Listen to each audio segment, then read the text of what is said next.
Bismillahirrahmanirrahim. Assalamualaikum warahmatullahi wabarakatuh. Firman Allah Subhanahu wa ta'ala, sesungguhnya orang-orang yang membawa berita bohong itu adalah dari golongan kamu juga.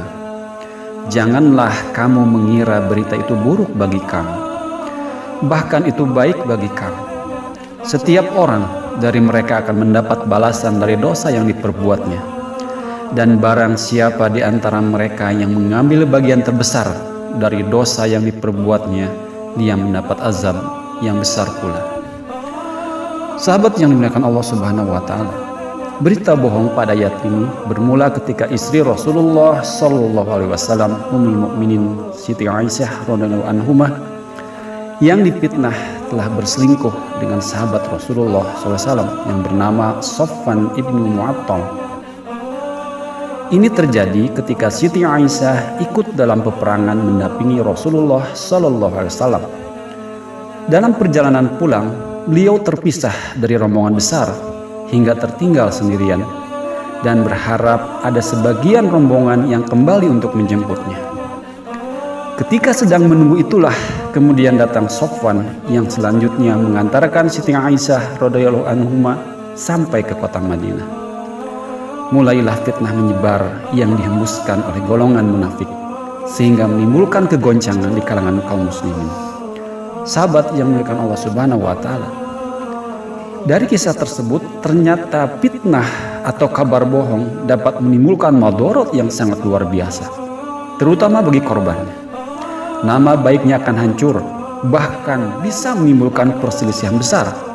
Sang korban tidak akan merasa nyaman dalam kehidupannya. Sehingga Allah Subhanahu wa ta'ala menyatakan dalam firman-Nya, dan fitnah itu lebih kejam dari pembunuhan. Kerugian besar akibat fitnah ini akan menjadikan pelaku mendapat dosa besar. Allah Subhanahu wa ta'ala yang Maha Adil memberi balasan setimpal atas perbuatan fitnah ini di dunia dan di akhirat. Firman-Nya, sesungguhnya orang-orang yang ingin agar perbuatan yang sangat keji itu, berita bohong, tersiar di kalangan orang-orang yang beriman, mereka mendapat azab yang pedih di dunia dan di akhirat. Adapun hukuman bagi penyebar fitnah itu adalah sebagaimana firman-Nya yang terdapat dalam surat An-Nur ayat yang keempat, didera 80 kali apabila mereka tidak bisa menghadirkan 4 orang saksi, kemudian tidak diterima lagi kesaksian mereka selama-lamanya. Dan para pelaku digolongkan orang-orang yang fasik. Itulah hukuman di dunia. Di akhirat kelak mereka tidak akan masuk surga Allah Subhanahu wa ta'ala. Sebagaimana hadis Rasulullah sallallahu alaihi wasallam, tidak akan masuk surga orang yang suka menyebarkan fitnah.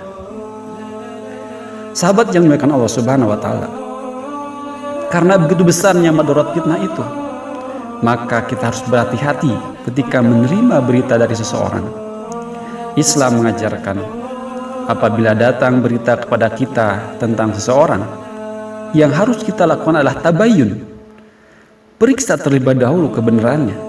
Sebagaimana firman-Nya, wahai orang-orang yang beriman, jika seseorang yang fasik datang kepadamu membawa suatu berita, maka telitilah kebenarannya, agar kamu tidak mencelakakan suatu kaum karena kecerobohan yang akhirnya kamu menyesali perbuatan. Wallahu a'lam bishawab. Assalamualaikum warahmatullahi wabarakatuh.